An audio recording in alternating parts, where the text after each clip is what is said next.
Estamos aguardando a liberação.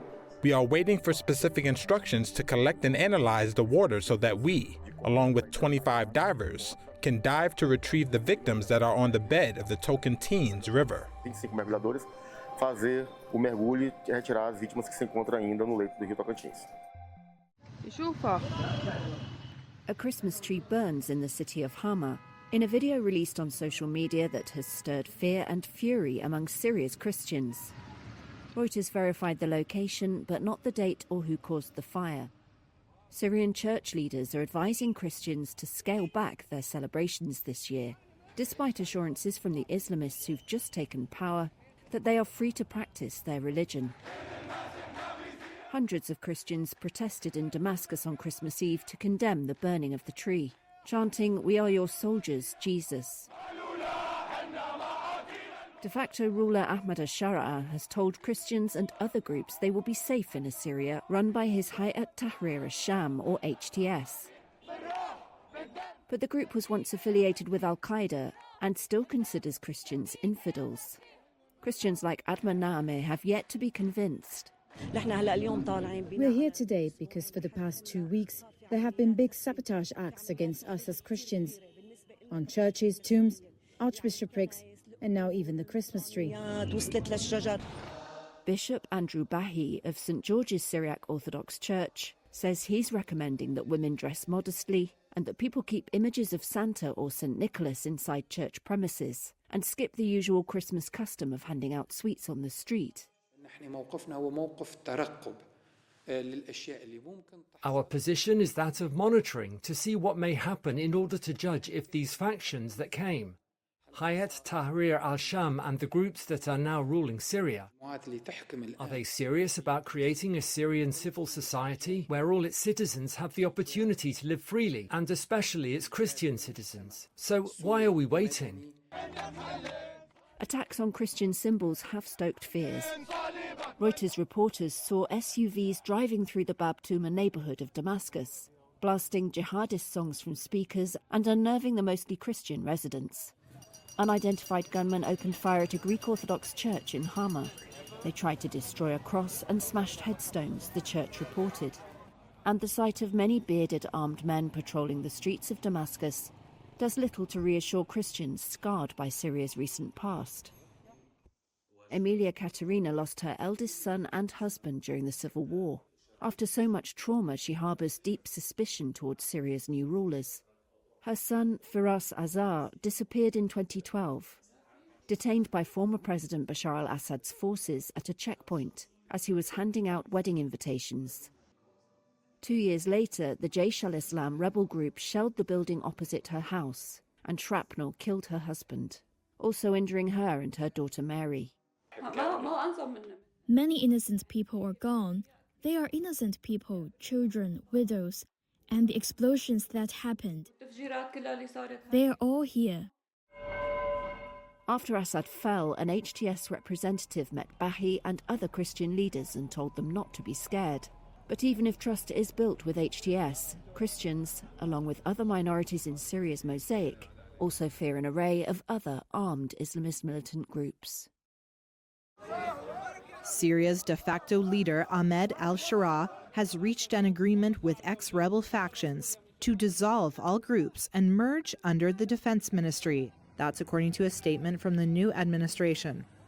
Prime Minister Mohammed al-Bashir said last week that the ministry would be restructured using former rebel factions and officers who defected from Bashar al-Assad's army. Shara will face the daunting task of trying to avoid clashes between the myriad groups. Syria's historic ethnic and religious minorities include Muslim Kurds and Shiites, who feared during the civil war that any future Sunni Islamist rule would imperil their way of life, as well as Syriac, Greek, and Armenian Orthodox Christians and the Druze community. Shara told Western officials visiting him that the Islamist Hayat Tahrir al-Sham group he heads, a former al-Qaeda affiliate, would neither seek revenge against the former regime nor repress any religious minority. Syrian rebels seized control of Damascus on December 8th, forcing Assad to flee after more than 13 years of civil war and ending his family's decades-long rule.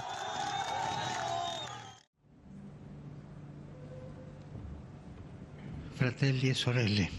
Brothers and sisters, on the Lord's Christmas, light from light and hope that is not extinguished, we prepare to cross the holy door in faith. I passi del nostro cammino. The steps of our journey are the steps of the whole church, pilgrim in the world and witness of peace.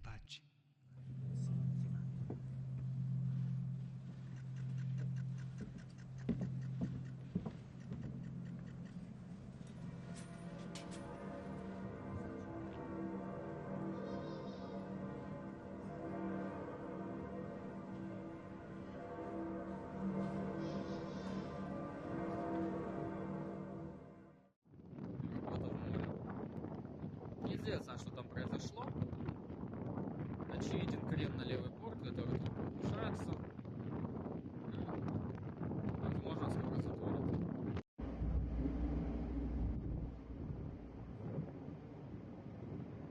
Кто что видит, подскажите. Судно, насколько я знаю, ходит под флагом России. General Cargo.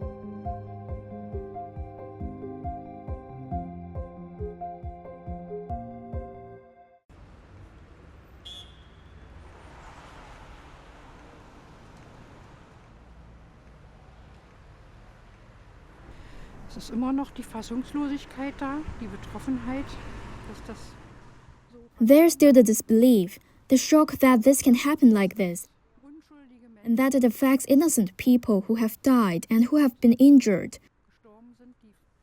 It's not Christmas as usual. It's a long way from Merry Christmas.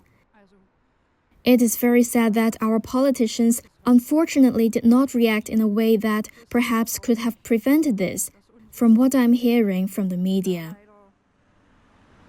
Nicht so reagiert hat, was man aus den ganzen Medien jetzt hört, dass es vielleicht hätte auch verhindert werden können.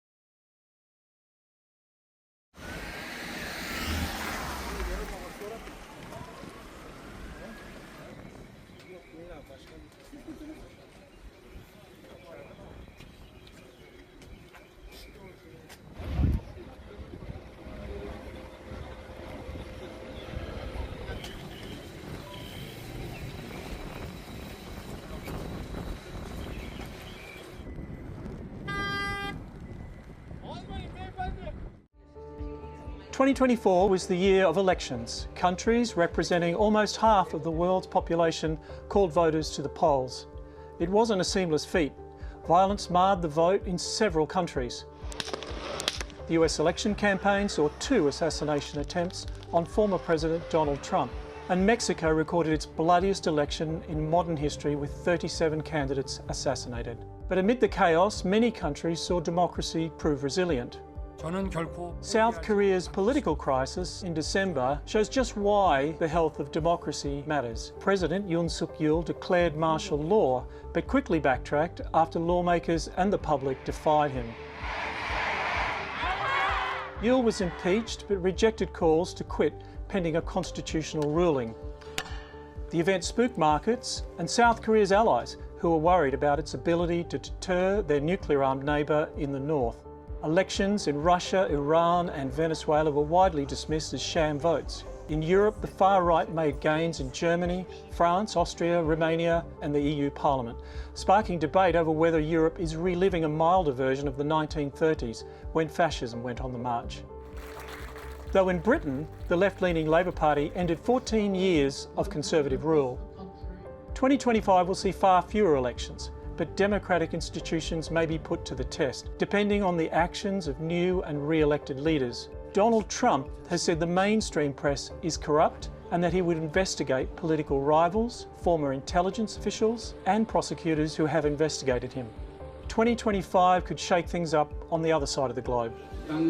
The head of Bangladesh's interim government, Nobel laureate Muhammad Yunus, says elections could be held at the end of 2025 if reforms are carried out. Mass protests in the summer had prompted Prime Minister Sheikh Hasina to quit and flee.